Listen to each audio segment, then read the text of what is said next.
Rasa bahagia dan penuh syukur tampak dari ratusan jemaah haji asal Pekanbaru, Riau yang tiba di Bandara Amir Mohammed bin Abdul Aziz Madinah pada Minggu 4 Mei 2025 sore waktu Arab Saudi. Setibanya di halaman bandara, sejumlah jemaah langsung melakukan sujud syukur sebagai bentuk ungkapan rasa bahagia karena telah sampai dengan selamat di Tanah Suci. Dengan mata berkaca-kaca, para jemaah haji asal Pekanbaru itu memanjatkan doa dan rasa syukur karena telah tiba dan diberi kesempatan menunaikan ibadah haji di tahun 2025.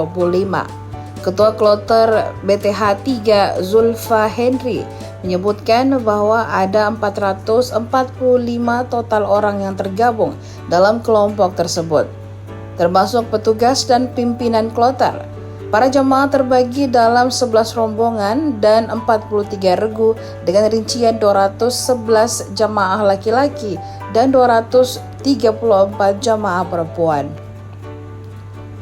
Zulfa menjelaskan kondisi jemaah secara umum terkendali meskipun terdapat 17 jemaah yang menggunakan kursi roda dan 9 lainnya dalam pemantauan khusus petugas kesehatan. Ia menambahkan bahwa jemaah yang fisiknya sehat bahkan sudah tak sabar untuk memulai ibadah Arba'in di Masjid Nabawi.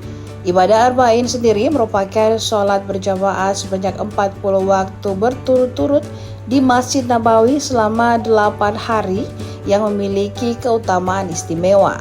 Sampai hari ketiga musim haji 2025 tercatat sekitar 20.000 jamaah haji Indonesia telah tiba di Madinah.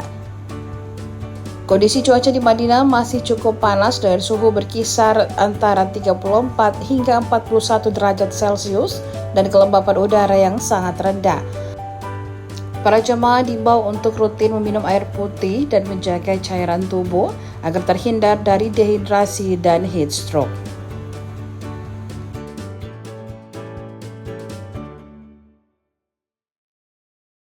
Download Tribun X sekarang, menghadirkan lokal menjadi Indonesia.